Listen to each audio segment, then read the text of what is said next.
NEET. இந்த NEET அப்படின்னு வார்த்தையை கேட்குறப்பவே ஸ்டூடெண்ட்ஸுக்கு நிறைய பேருக்கு ஒரு குழப்பம். என்னடா அது, எதை படிக்கிறது? நம்ம புத்தகத்துலேருந்து என்ன படித்தா கூட எழுதுகிறவங்க எல்லாம் சொல்கிறாங்க அதெல்லாம் ரொம்ப கஷ்டமாக இருக்குது. எல்லாம் சிபிஎஸ்சி புக்கிலேருந்து கேட்குறாங்கப்பா, ஒன்றும் புரியல. ஸோ நல்லா எழுதுகிறோன்னு நினச்சிட்ருக்கோம், ஆனால் கூட 200 மார்க்கு, 50 மார்க்கு, 80 மார்க்கு, இப்படி ரொம்ப கம்மியான மார்க்லாம் வருது. நம்ம மெட்ராஸ் மாதிரி, சென்னை மாதிரி பெரிய ஊர்லலாம் இல்லை. ஒரு சின்ன குக்கிராமத்தில், சின்ன வில்லேஜஸில் பக்கத்தில் இருக்கோம். இங்கே கோச்சிங் சென்டரும் இல்லை நமக்கு. ஸோ எப்படி படிக்கிறது, எப்படி நம்மளுடைய அந்த ஆசை கனவை நிறைவேறது, நம்மளாம் டாக்டரே ஆக முடியாதா அப்படின்ற கவலை ஸ்டூடெண்ட்ஸுக்கு நடுவில் இருக்குது இல்லையா? அதை போக்குறதுக்காக முக்கியமாக தமிழ் மீடியத்தில் படிக்கிற கவர்மெண்ட் ஸ்டூடெண்ட்ஸ், கவர்மெண்ட் ஸ்கூலில் படிக்கிற அவங்களுக்காக உங்கள் வீட்டில் இருந்தபடியே எங்கேயும் நீங்கள் போக வேண்டாம். உங்களுக்கு எப்போ உங்களுக்கு டைம் கிடைக்கிறதோ அப்போது பாருங்கள். ஸோ கேள்வி பதிலாக கொடுத்துருக்கோம். நீங்கள் என்ன தான் புஸ்தகம் படித்தா கூட சில சமயம் இந்த கேள்வி பதிலாக படிக்கிறப்போ அது ரொம்ப ஈஸியாக முடியும். இந்த கேள்விக்கு இது பதில், இந்த கேள்விக்கான பதில் அப்படின்னா மனப்பாடம் பண்ணாதீங்க, புரிஞ்சுக்கோங்க. எந்த கான்செப்டை சொல்கிறன்றதையும் புரிஞ்சுக்கோங்க. ஏன் மற்ற சாய்ஸ்லாம் கரெக்டாக வராது அப்படின்னு யோசிச்சுக்கோங்க. இதை திருப்பி திருப்பி நீங்கள் ப்ராக்டிஸ் பண்ணிங்க அப்படின்னா டெஃபினட்டாக இந்த தலையை சுற்றுறது அப்படின்னு நினைக்கிறதுலாம் இல்லாமல் இது ஒரு ஈஸியாக நம்மளால் முடிக்க முடியும், சாதிக்கக்கூடியது தான் இது. ஸோ நம்மளும் சாதிக்கலாம், நானும் டாக்டர் ஆவேன் அப்படின்ற உங்கள் எண்ணத்துக்கு இது பெரிய உதவியாக இருக்கும். இதை ப்ரிப்பேர் பண்ணவங்க அப்படின்னா எஸ் மகாலட்சுமி ரொம்ப சிரமப்பட்டு, முக்கியமாக இந்த ரூரல் ஏரியாவில் இருக்கிறவங்க அவங்களுக்காக மனசில் வச்சுக்கிட்டு, வசதி வாய்ப்பு அவ்வளோவா இல்லையே, அவங்களுக்கு ஏதாவது பண்ணணுமே அப்படின்ற எண்ணத்தினால ஒவ்வொரு வரியாக படித்து அதை எப்படிலாம் அவங்க கேள்வி கேட்கலாம் அப்படின்றதெல்லாம் யோசித்து உங்களுக்கு இங்கே கேள்வி பதிலை கொடுத்துருக்காங்க. முதல்ல நீங்கள் பார்க்க போகிறது கேள்விகள். அந்த கேள்விகளுக்கு உங்களுக்கு விடை தெரிஞ்சால் குட், கேள்விகளுக்கு விடையை எழுதிக்கோங்க. இதற்கு பிறகு என்ன பண்ண போகிறோம், தனியாக ஒரு வீடியோவில் அதுக்கான விடை அதை தரப்போகிறோம். ஸோ நல்லா பயன்படுத்திட்டு டாக்டராகி நாட்டுக்கும் நாட்டு மக்களுக்கும் நீங்கள் சேவை செய்வீங்க அப்படின்ட்டு நம்புகிறோம். அதுக்கு இது மிகவும் உங்களுக்கு உபயோகமாக இருக்கும் அப்படின்றது நம்புகிறோம். நீட் 2ஆம் வகுப்பு 2ஆம் நாள் வகுப்புக்கு உங்களை வருக என வரவேற்கிறோம். முதல் நாள் வகுப்பில் 50 கேள்விகளை பார்த்திருப்பீர்கள், அதற்கான விடைகளையும் சரி பார்த்திருப்பீர்கள்.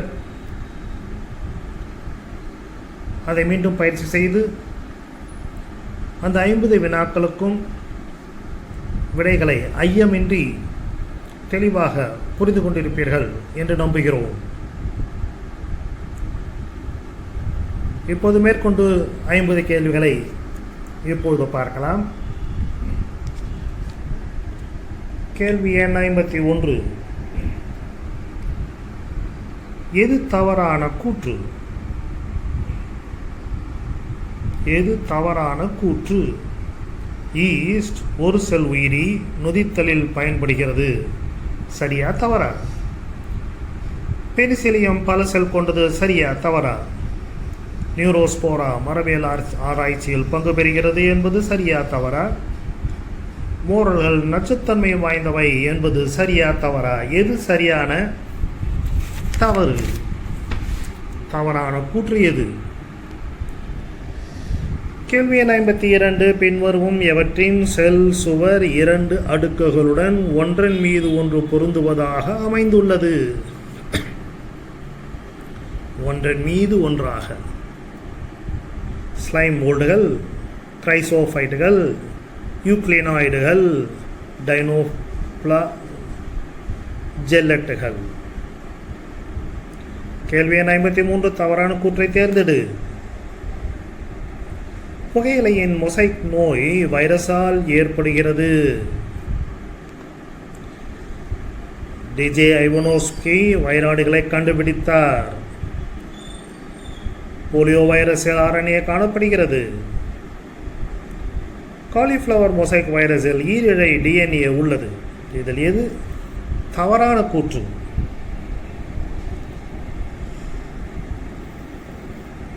திருவள்ளுவர் என்ன சொல்கிறார்? முயற்சி தீர்வினை ஆக்கும், முயற்சியின்மை இன்மை அழித்துவிடும். முயற்சி தீர்வினை ஆக்கும். ஸோ முயற்சி செய்யுங்கள், நிச்சயம் மருத்துவர் ஆவீர்கள். மெத்தனோஜன்கள் என்பவை எந்த பிரிவை சார்ந்தது? நீலப்பசும் பாசியா, ஆர்கிபாக்டீரியாவா, கிரைசோபைட்டுகள், ஸ்லைமோல்டுகள்? மெத்தனோஜன்கள் எந்த பிரிவை சார்ந்தது? கேள்வி எண் 55. எது தவறான கூற்று? பாக்டீரியாவின் செல் சுவரில் பெப்டிடோகிளைக்கன் காணப்படுகிறது என்பது சரியா தவறா? ஃபைரிகள் பாக்டீரியா நகர்வதற்கு பயன்படுகின்றன, சரியா தவறா? சயனோ பாக்டீரியங்களில் கசைவிழைகள் இல்லை, இது தவறா அல்லது சரியா? மைக்கோபிளாஸ்மாவில் செல் சுவர் இல்லை. கேள்வி எண் 56. பாக்டீரியாவின் செல் சுவரில் காணப்படும் ஒட்டும் தன்மைக்கு காரணம் நியூக்ளியாய்டு, பிளாஸ்மா சவ்வு, கிளைகாரிக் ஆலிக்ஸ், செல்லுலோஸ். கேள்வி எண் 57.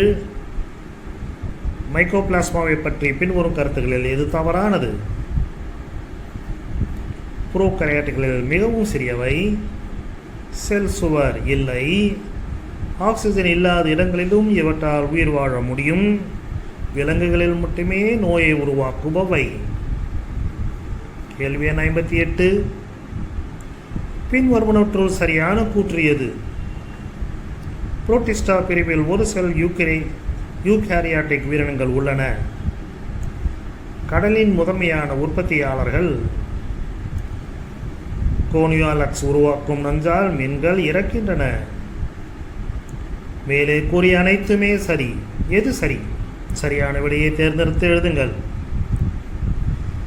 கேள்வி எண் 59. பூஞ்சைகள் எந்த பண்புகளின் அடிப்படையில் 4 வகுப்புகளில் வைக்கப்பட்டுள்ளன? பெசிலியத்தின் புறமைப்பு, ஸ்போர் உருவாகும் முறை, பாலின பெருக்கு முறை, கனி உறுப்புகளின் அமைப்பு, மேலே கூறிய அனைத்தும்.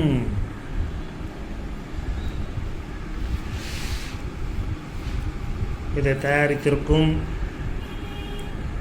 எஸ். மகாலட்சுமி அவர்களின் ஆசை, பொருளாதார வசதியற்றவர்கள்,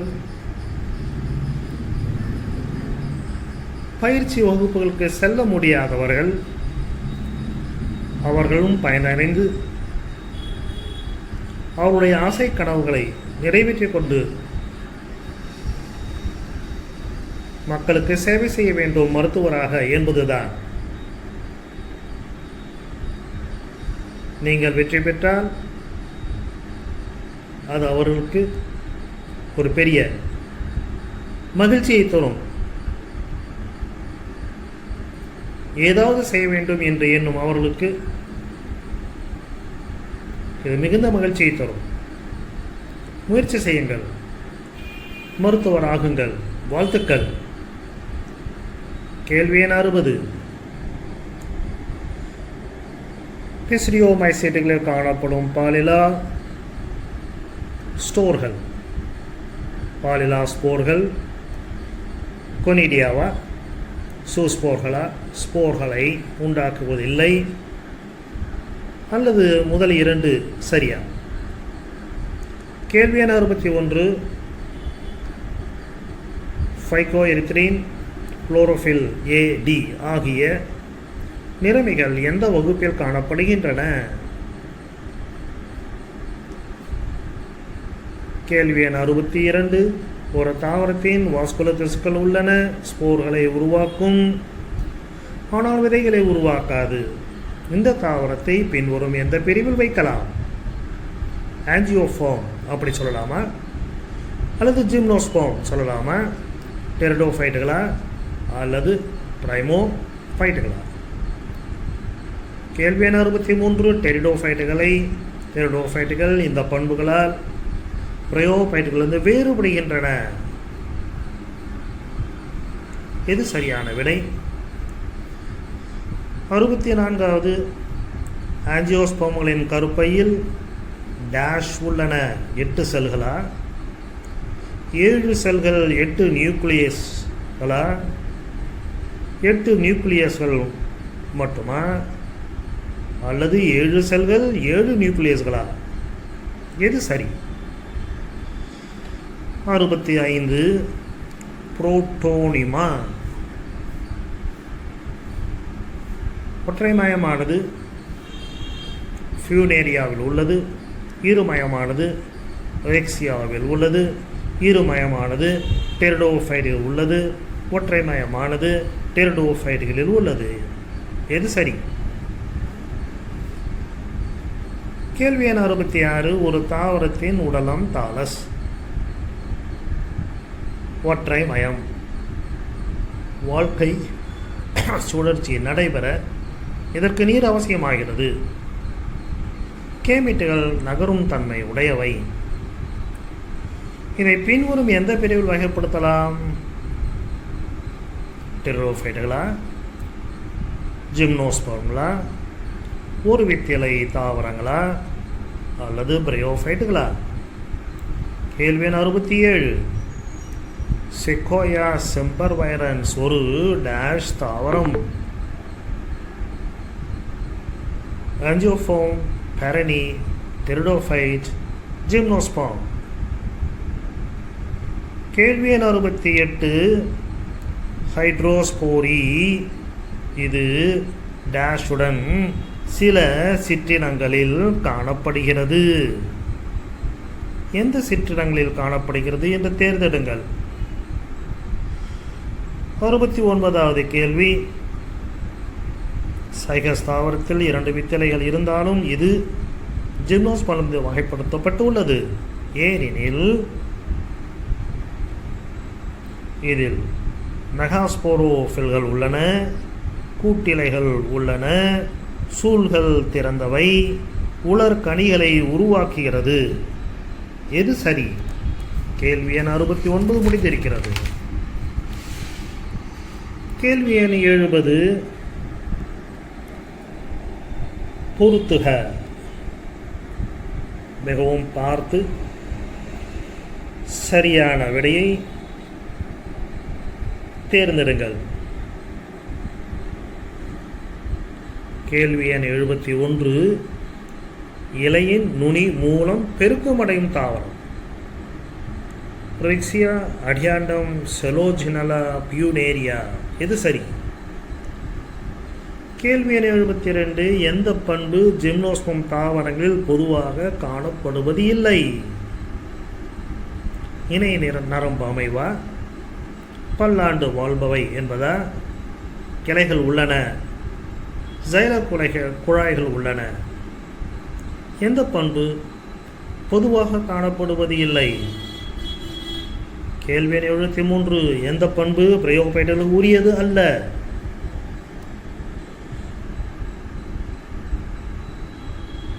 கேள்வி எண் 74.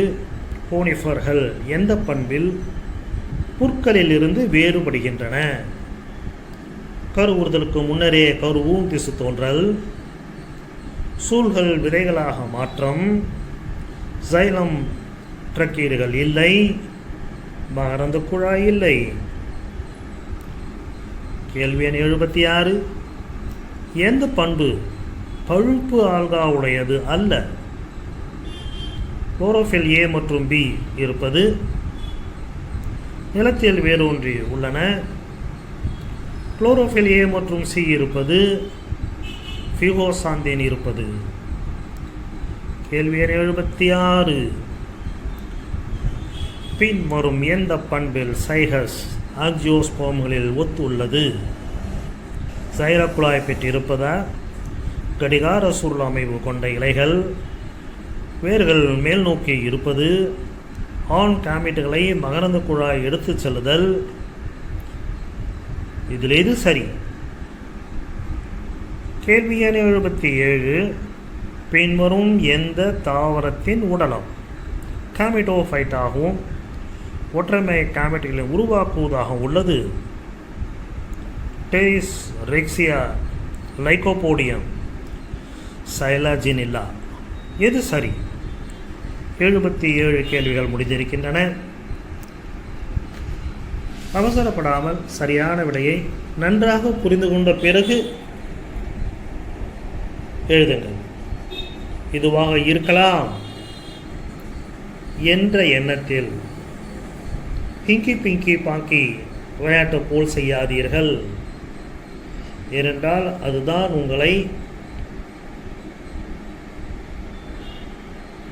உங்கள் கனவிலிருந்து கனவுகளை அடைய முடியாமல் தடுப்பது. அதை நீங்கள் மீற வேண்டும், அதை தாண்ட வேண்டும். சரியான விடையை நன்கு புரிந்து எழுதுங்கள். கேள்வி எண் 78. ஜிம்னோஸ்பம்கள் திறந்த விதை தாவரங்கள் என்று குறிப்பிடுவதன் காரணம்? விதையுறை இல்லை, சூளுரை இல்லை, கருவளர்ச்சி இல்லை, மேலே குறிப்பிட்ட எதுவும் இல்லை. கேள்வி எண் 79. ஹெட்ரோஸ்போரி என்ற தாவரத்தில் காணப்படுகிறது?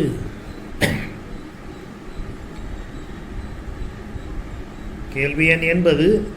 பின்வருவனவற்றுள் எது ஓர் இல்ல தாவரம்? ஃபைனஸ், சைகஸ், பப்பாளி, மார்கான்ஷியா. கேள்வி எண் 61. பின்வரும் எந்த தாவரத்தில் ஆண் மற்றும் பெண் கேமிட்டோகேமிட்டுகள் சுயமாக தனித்து வாழ்கின்றன? ஸ்பாக்னமா, கடுகா, ஆமணுக்கா, ஃபைனஸா. 82. நீலப்பசும் பாசிகள் எந்த பிரிவில் வைக்கப்பட்டுள்ளன? நீலப்பசும் பாசிகள் எந்த பிரிவில் வைக்கப்பட்டுள்ளன? கேள்வி எண் 83.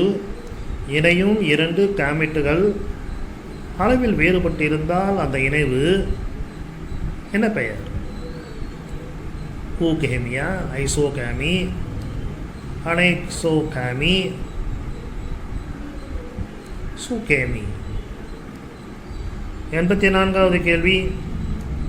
புரோதாலஸ் என்பது தாலஸ் உருவாக்கத்திற்கு முன்னரே டெரிடோஃபைட்டில் தோன்றும் அமைப்பு. புரோதாலஸ் என்பது டெரிடோஃபைட்டில் காணப்படும் தனித்து வாழும் ஸ்போரோஃபைட் அமைப்பு.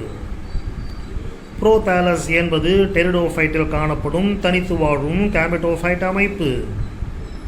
புரோதாலஸ் என்பது கருவுறுதலுக்கு பின் தோன்றும் ஸ்போரோஃபைட். எது சரியான விடை? கேள்வி எண் 85. ஒரு இருமய பூக்கும் தாவரத்தின் இருமய எண் 2n 36. அதன் எண்டோஸ்பெர்ம் திசுவில் குரோமோசோம் எண் 36. அதில் பாதி 18 அல்லது 54 அல்லது 72. கேள்வி எண் 86. டிப்ளாண்டிக் வாழ்க்கை சுழற்சி இதில் காணப்படுகிறது? கேள்வி எண் 87. ஆர்கிகோனியா போர்கள் எந்த தாவரத்தில் காணப்படுகின்றன? மார்கான்ஷியா, காரா, அடியாண்டம், ஃபியூனேரியா. எந்த தாவரத்தில் காணப்படுகின்றன? ஆர்கோனியோஃபோர்கள். கேள்வி எண் 88. பின்வரும் எந்த தாவரத்தில் கேமிட்டோஃபைட் ஸ்போரோஃபைட் தாவரத்தை சார்ந்துள்ளது? பாலிட்ரைக்கம், அடியாண்டம், மார்கான்சியா, ஃபைனஸ்.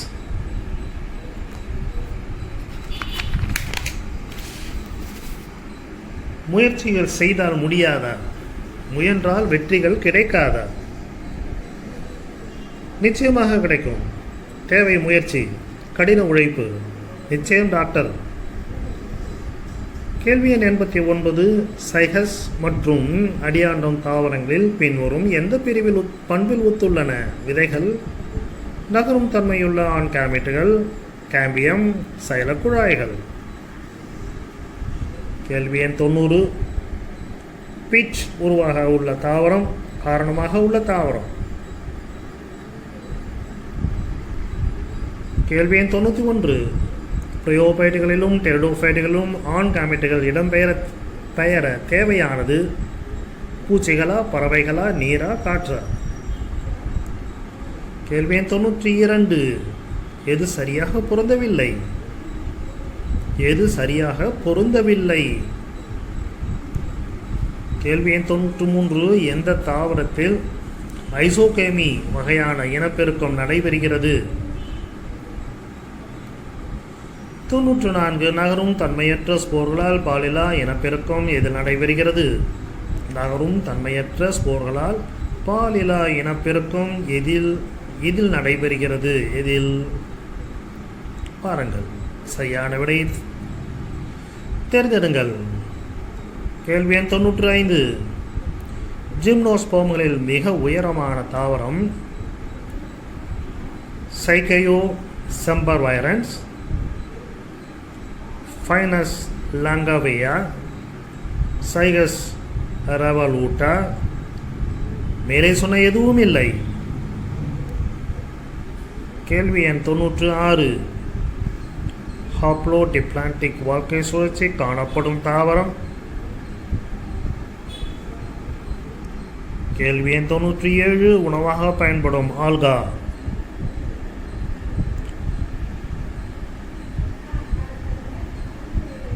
தொண்ணூற்றி 8. லாமினாரின் எந்த ஆல்கஹால் சேமிப்பு பொருளாக உள்ளது? லாமினோரின் எந்த ஆல்காவில் சேமிப்பு பொருளாக உள்ளது? பழுப்பு, சிவப்பு, பசுமை எதிலும் இல்லை. கேள்வி எண் 99. அகார் தயாரிக்க பயன்படும் ஆல்கா?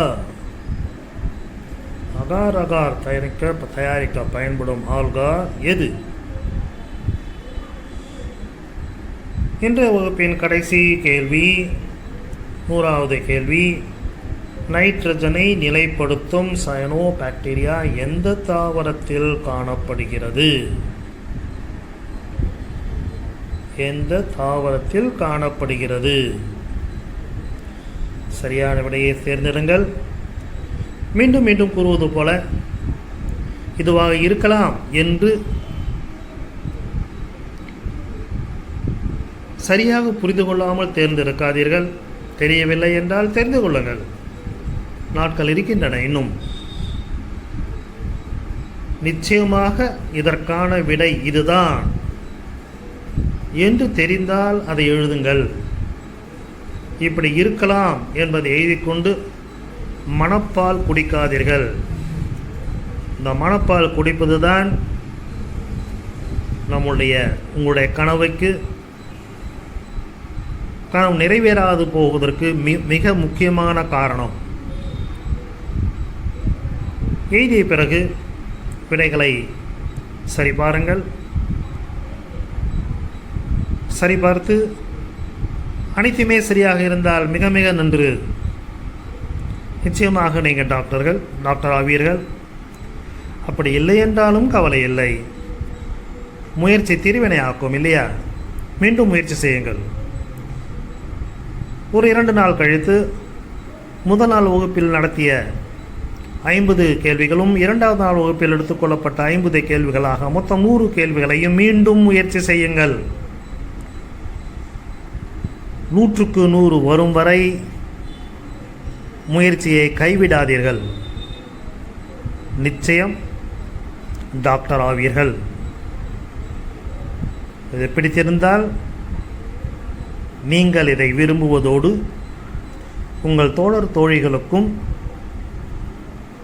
பகிருங்கள். அவர்களும் பயனடையட்டும்.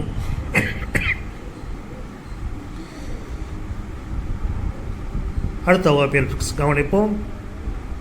மீண்டும் ஒரு 50 கேள்விகளை பார்ப்போம். வாழ்த்துக்கள். செல்வங்களே, தெய்வங்கள் வாழும் நெஞ்சங்களே, இன்று சிறிய வயதில் அறிவை வளர்த்து உலகை வெல்லுங்களே என்பது கவிஞர் கண்ணதாசனின் ஒரு பாட்டு. சிறிய வயதில் அறிவை வளர்த்து உலகை வெல்லுங்களேன். அதை சற்று மாற்றி, இந்த சிறிய வயதில் அறிவை வளர்த்து மருத்துவராகுங்களேன்.